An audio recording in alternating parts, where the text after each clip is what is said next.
Well, hey guys, Assalamu alaikum and hello everyone, welcome to my another vlog. So, চলো আজকে খাই আর খাই। So সেদিন আমরা চলে গিয়েছিলাম সীমান্ত সম্ভারে। বেসিক্যালি সেদিন অনেক কিছু খেয়েছি আর কি খেয়েছি সেটাই তোমাদের সাথে শেয়ার করব। অ্যাকচুয়ালি সেদিন আম্মুকে হসপিটালে নিয়ে গিয়েছিলাম ডক্টর দেখাতে। আম্মুর একটা অপারেশন হয়েছে, জরায়ুর অপারেশন, যার কারণে আমি অনেক দিন ধরে ব্লগ দিতে পারছি না। আম্মুকে নিয়ে হসপিটালে দৌড়াদৌড়ি করেছি আর আলহামদুলিল্লাহ সবার দোয়ায় অপারেশন সাকসেসফুল হয়েছে, সব কিছু এখন ভালো আছে। তাই তোমাদের সাথে আজকে ব্লগটা শেয়ার করছি। সো অপারেশনের আগে আম্মুকে যখন ডক্টর দেখাতে নিয়ে গিয়েছিলাম সেদিন আমরা সীমান্ত সম্ভারে গিয়েছিলাম, সেখান থেকে ডাবের পুডিং নিয়েছিলাম আর আমার কাছে ডাবের পুডিংটা অনেক অ্যামেজিং লেগেছে। আমার কাছে ডাবের পুডিংটা পার্সোনালি গরমের সিজনে খেতে বেশি ভালো লাগে।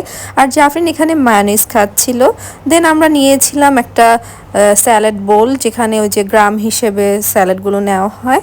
সো আমরা ক্যাশনাট স্যালাডটাই নিয়েছিলাম, সেটাই রাহাত খাচ্ছিল। আর সাথে নিয়েছিলাম সসেজ, মজাই লেগেছিল স্যালাডটা। দেন নিয়েছিলাম পাস্তা আর টেরিয়াকি রাইস বোল। পাস্তার মধ্যে ভালো পরিমাণ চিজ এবং চিকেন দেওয়া হয়েছিল। আমার কাছে পাস্তাটা বেশ ভালো লেগেছে, যেহেতু গরম গরম ছিল তাই খেতে আরও বেশি মজা লেগেছে। আর টেরিয়াকি রাইস বোলটার মধ্যে টেরিয়াকি চিকেন কারি দিয়েছিল, ভেজিটেবল দিয়েছিল আর সাথে ছিল ফ্রাইড রাইস। সো টেরিয়াকি চিকেনটাও আমার কাছে বেশ ভালো লেগেছে, সুইট অ্যান্ড ট্যাঙ্গি একটা ফ্লেভার। আর রাইসটাও বেশ ঝরঝরা ছিল। সো আমার কাছে ওভারঅল ভালো লেগেছে। আর এরই মাঝে আমি রাহাতকে বলছিলাম আমার মতো একটু ভ্লগিং স্টার্ট করতে, বাট সে একটু শাই ফিল করে। So I really hope that যে ও ভেরি সুন ভ্লগিং স্টার্ট করবে, যদি আমি ওকে কনভিন্স করতে পারি তাহলে। দেন আমি সি ফুড চাউমিন অর্ডার করেছিলাম, সেটাই নিয়ে আসতে গিয়েছিলাম। আর সি ফুড চাউমিনে বেশ ভালো কোয়ান্টিটির ক্র্যাব, স্কুইড, প্রন, দেন হচ্ছে ডোরি ফিশ অ্যাড করেছিল। আমার কাছে সি ফুড চাউমিনটা খুব বেশি মজা লেগেছে, আমার মুখে এখনও লেগে আছে। আমি এটা আবারও খেতে খুব সুন যাব সীমান্ত সম্ভারে। আর খুব নাইসলি ডেকোরেট করে দিয়েছে ক্র্যাবের উপরের যে শিলটা সেটা দিয়ে।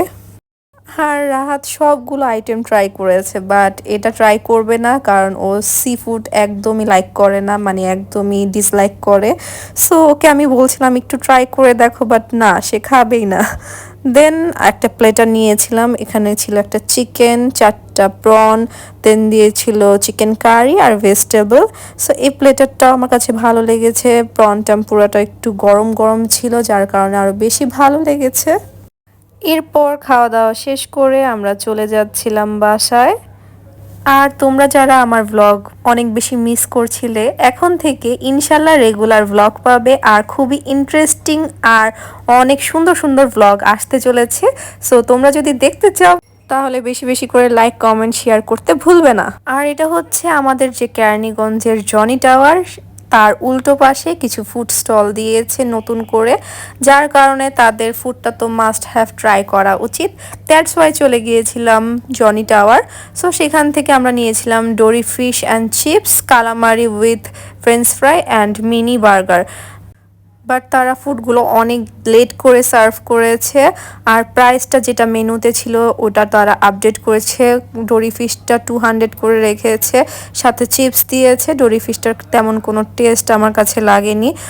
আর এটা ছিল কালামারি ফ্রাই, এটার সাথে ফ্রেঞ্চ ফ্রাই দেওয়ার কথা ছিল, বাট তারা চিপস সার্ভ করেছে। আমার কাছে কালামারিটাও ভালো লাগেনি। আর এটার প্রাইসও 200 ছিল আর কোয়ান্টিটি খুবই কম ছিল। আমার কাছে এই মিনি বার্গারটা ভালো লেগেছে, ভিতরে অলিভ দিয়েছিল যার কারণে একটা ফ্রেশ ফিল হচ্ছিল। সো যেটা এক্সপেকটেশন করে গিয়েছিলাম তা হয়নি, তো ব্যাপার না, ট্রাই করে এসেছি। সো আজকের ব্লগটা ছিল এই পর্যন্তই, দেখা হবে নেক্সট ব্লগে। ততক্ষণ ভালো থাকবেন, সুস্থ থাকবেন, আল্লাহ হাফেজ।